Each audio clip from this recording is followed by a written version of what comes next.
कपिल मिश्रा को सुरक्षा के साथ साथ दिल्ली दंगों के लिए शांति पुरस्कार भी दिया जाना चाहिए। आचार्य भाजपा नेता कपिल मिश्रा को Y+ श्रेणी की सुरक्षा दी गई है। उन्होंने ट्वीट कर कहा था कि उन्हें जान से मारने की धमकियां मिल रही है। कपिल मिश्रा पर दिल्ली हिंसा से पहले भड़काऊ भाषण देने का आरोप है।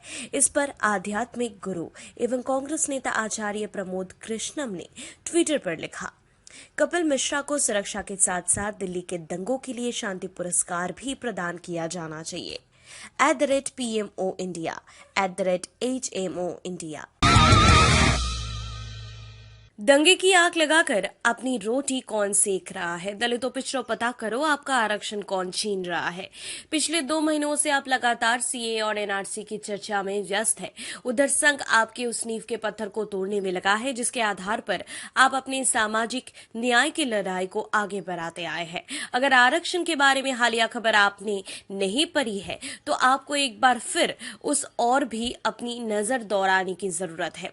आपका सामाजिक अस्तित्व खतरे में पड़ने वाला है और आप अब भी देश के गद्दारों को गोली मारो सालों का नारा लगा रहे हैं। अब नींद से जागिए और पहले ये जानिए कि आखिर हुआ क्या है। कपिल मिश्रा को मिली Y+ श्रेणी की सुरक्षा। कांग्रेस नेता बोले दंगाइयों को दंगे करने का इनाम मिल रहा है। दिल्ली भाजपा के नेता कपिल मिश्रा को Y+ श्रेणी की सुरक्षा दी गई है। उन्होंने ट्वीट कर कहा था कि उन्हें जान से मारने की धमकी मिल रही है। इस पर प्रतिक्रिया देते हुए कांग्रेस के वरिष्ठ नेता कीर्ति आजाद ने एक ट्वीट में कहा, वाह लगे रहो, 2-4 भड़काऊ भाषण और दे दो, Z+ सुरक्षा मिल जाएगी। दंगाइयों को मिला दंगे करने का इनाम। आई बोबडे, आप दंगे नहीं रुकवा सकते तो दंगाई नेताओं पर FIR तो करवा सकते हैं या कुछ नहीं कर सकते। दिल्ली दंगों में दर्जनों मासूमों की जान गई, उनकी संपत्ति बर्बाद हो गई, लेकिन प्रधानमंत्री मोदी को अपने ट्विटर अकाउंट की ज्यादा चिंता है। अब पीड़ितों को न्याय की उम्मीद केवल न्यायालय से रह जाती है, लेकिन सर्वोच्च न्यायालय के सर्वोच्च न्यायाधीश का कहना है कि वो दंगे नहीं रुकवा सकते हैं। सवाल उठता है कि आखिर जनता किस पर भरोसा रखे? क्या सुप्रीम कोर्ट कथित भड़काऊ भाषण देने वाले नेताओं पर कार्रवाई के आदेश भी नहीं दे सकते? 2 साल में पकड़ा गया 1,490 किलो गोमांस। जिग्नेश बोले ये गोमाता के बेटे का प्रदेश है।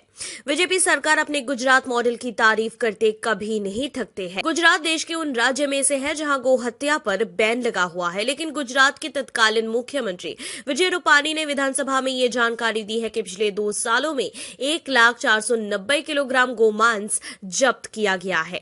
बीजेपी सरकार पर तंज कसते हुए जिग्नेश मेवानी ने ट्वीट करके बोला है, मुंह में राम बगल में छुरी। गुजरात में 2 साल में 1,490 किलो गोमांस पकड़ा गया। ये उसी गोमाता के बेटे का प्रदेश है जो आज प्रधानमंत्री बने घूम रहे हैं। खैर, बोलिए जय श्री राम। पात्रा ने गोबर को कोहिनूर बताया था। बीजेपी MLA बोली, गोबर से सही हो सकता है कोरोना वायरस। कोरोना वायरस की दस्तक भारत में भी हो चुकी है। कल जयपुर और दिल्ली में 2 मरीज पकड़े गए। आज नोएडा और आगरा में 8 लोगों को कोरोना वायरस ने इन्फेक्टेड बताया जा रहा है। दरअसल बीते रोज बजट सत्र में असम की भाजपा विधायक सुमन हरिप्रिया ने गाय के गोबर के फायदे गिनाते हुए बोला कि गाय के गोबर और गोमूत्र से कोरोना वायरस भी ठीक हो सकता है। भाजपा विधायक का ऐसा कहना अचरज नहीं लगता, क्योंकि इससे पहले भी भाजपा नेता ऐसे बयान दे चुके हैं। मोदी ने किया फेसबुक ट्विटर छोड़ने का ऐलान। राहुल गांधी बोले, नफरत छोड़िए, सोशल मीडिया नहीं। प्रधानमंत्री नरेंद्र मोदी को देश को चौंकाने वाली खबरें देने में ज्यादा मजा आता है, तभी शायद बड़े बड़े फैसले यूं ही ले लेते हैं जिससे लोगों को झटका लग जाता है। कुछ ऐसा ही फैसला 2 मार्च की शाम को सुना दिया, जिससे पूरा देश एक नई बहस करने लगा। वो फैसला ऐसा है जिस पर उनकी पूरी राजनीति टिकी है।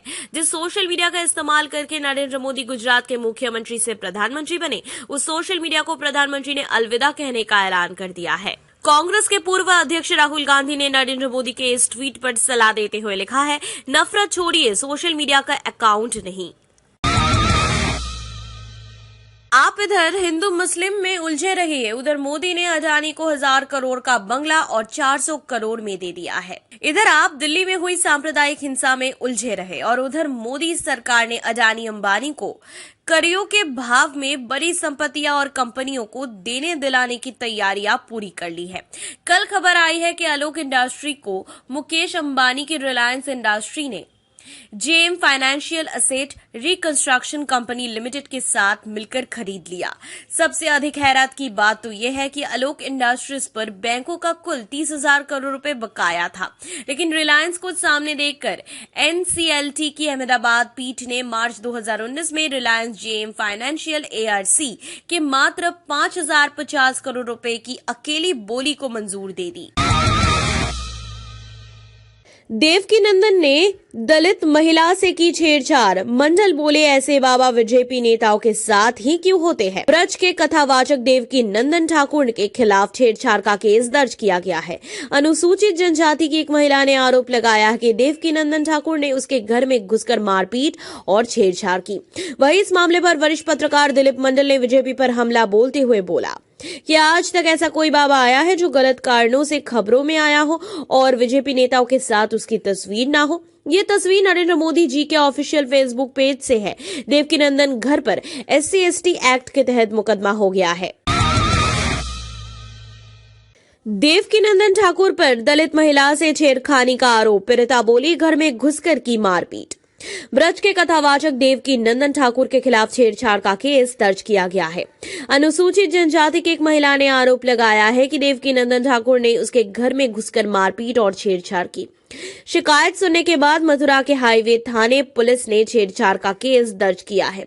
महिला ने पुलिस को ये भी बताया है कि देवकीनंदन ठाकुर ने उसे जान से मारने तक की धमकी दी है। बंगला अभिनेत्री ने छोड़ी बीजेपी, बोली मैं ऐसी पार्टी में नहीं रह सकती जहां कपिल अनुराग जैसे नेता हो। दिल्ली में हुई हिंसा से नाराज बांग्ला फिल्मों की लोकप्रिय अभिनेत्री सुभद्रा मुखर्जी ने बीजेपी छोड़ने का ऐलान कर दिया है। सुभद्रा मुखर्जी ने साल 2013 में बीजेपी ज्वाइन की थी। सुभद्रा ने अपना इस्तीफा बंगाल बीजेपी अध्यक्ष दिलीप घोष को इस्तीफा भेज दिया है। हालांकि पार्टी सूत्रों का कहना है कि उम्मीद है वो एक बार अपने फैसले पर फिर से विचार करेंगी। उन्होंने आगे कहा है, धर्म के नाम पर भाई एक दूसरे का गला क्यों काट रहे हैं। मैं 40 लोगों की मौत के बाद बहुत ही ज्यादा व्याकुल थी, इसलिए मैं पार्टी छोड़ने का निर्णय ले लिया है। पूर्व उपराष्ट्रपति बोले, दिल्ली दंगे में लोग मरते रहे, मोदी सरकार सोती रहे, जाती तो है ये सब रोक लेती। देश की राजधानी के कई इलाकों में हिंसा हुई, विशेषकर उत्तर पूर्वी क्षेत्र में जान माल का सबसे ज्यादा नुकसान हुआ। दंगे में सरकार पर सवाल खड़े किए जा रहे हैं। देश के पूर्व उपराष्ट्रपति हमीद अंसारी ने मोदी सरकार को निशाना बनाते हुए कहा, सरकार ने हिंसा रोकने की कोशिश नहीं की, हिंसा पूरी तरह से सुनियोजित थी और सरकार सोती रही। अगर चाहती तो ये सब रोक लेती। दंगाइयों ने बीजेपी नेता अख्तर रजा का भी घर फूंका, बोले पार्टी ने नहीं की कोई मदद। देश की राजधानी दिल्ली दंगों की आग से झुलस रही है। अभी भी दिल्लीवासी दंगों की अफवाहों के बीच अपनी रात गुजारने को मजबूर है। दंगों में मौत के आंकड़े समय के साथ बढ़ते जा रहे हैं। जब कई लोगों के घर आग लगाई जा रही है तो इसी बीच हिंसक भीड़ ने भागीरथी बिहार नाला रोड के पास स्थित अख्तर रजा के घर को भी आग के हवाले कर दिया।